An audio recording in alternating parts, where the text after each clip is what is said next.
story of the sword and the stone, of Arthur pulling the sword from the stone. It's not Excalibur, by the way. Excalibur is a different sword that's given to Arthur when he reaches maturity by the Lady of the Lake.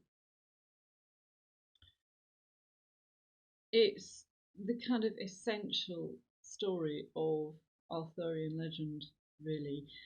It might possibly date back to the Bronze Age, because as with so many legends, this probably goes back a very, very long way.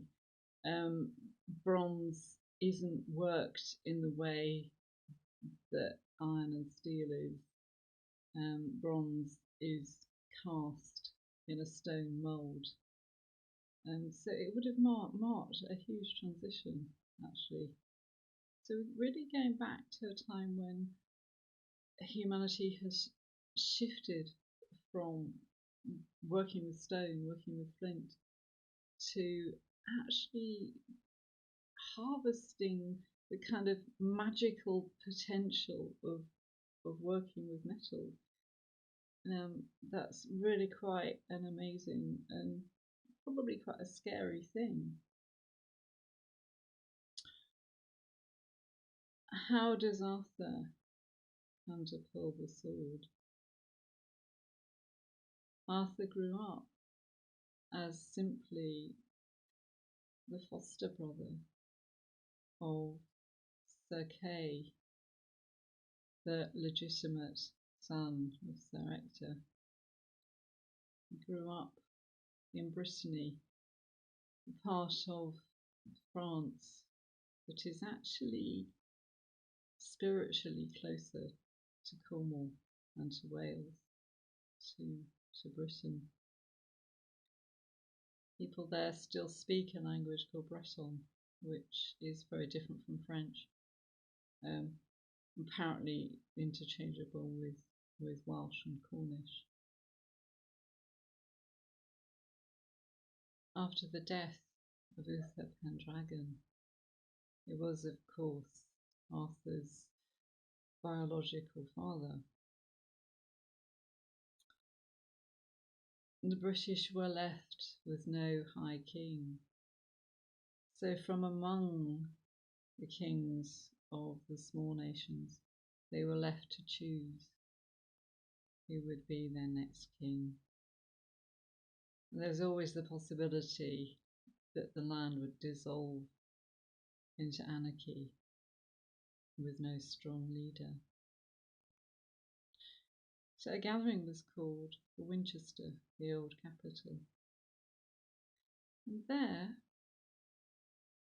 at the instigation of Merlin, the master magician, a great stone was set up, and inside the stone was a sword, the hilt simply protruding from the great stone. And inscribed underneath it said, "Whosoever can pull this sword from the stone is the true heir and the true king to the land." So Arthur, his milk brother, Bedivere, his liege, Kay,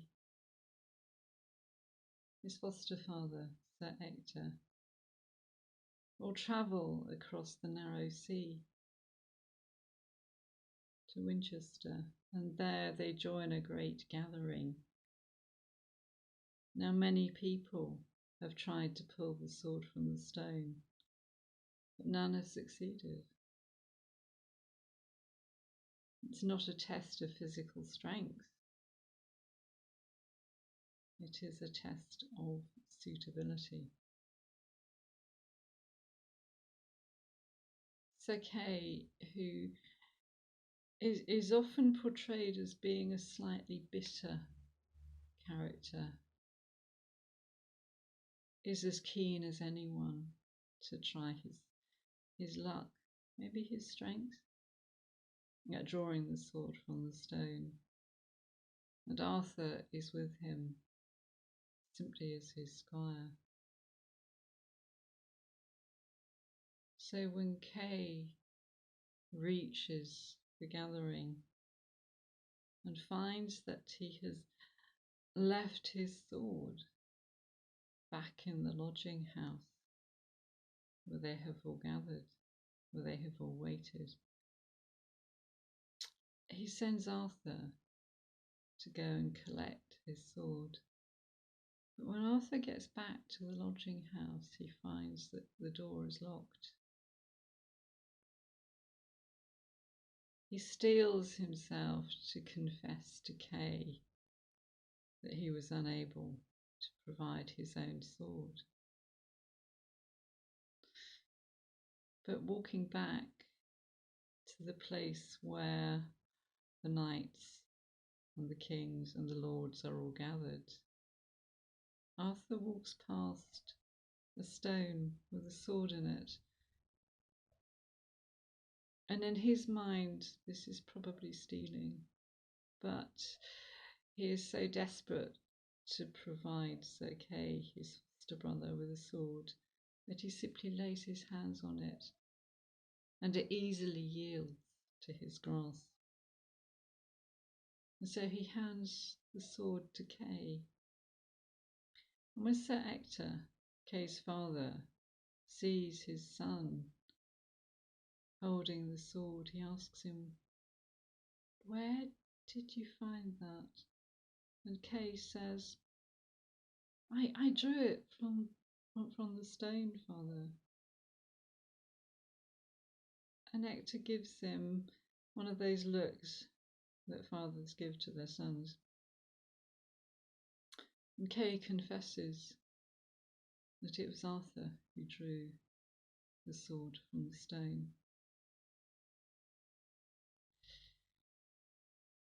An odd way of proving your own lineage.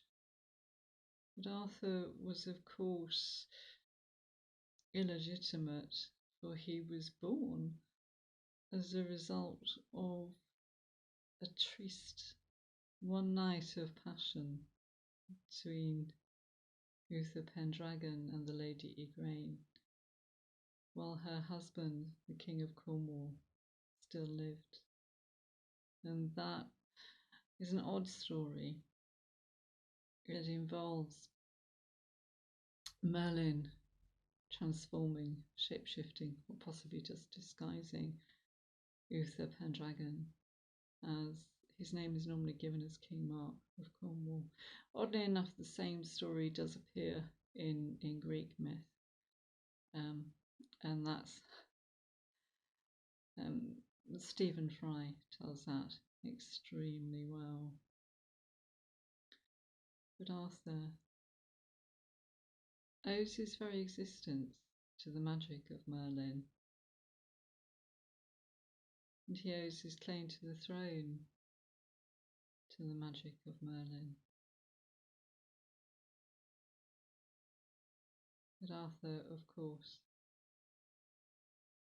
holds the kingdom together.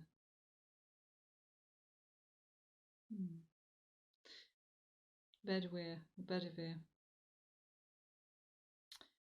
Arthur's milk brother, his other foster brother, is a character who stays with him all the way through various adventures, and it is Bedivere who is with Arthur after the last battle and who accompanies him to the Isle of Avalon, where apparently he still sleeps.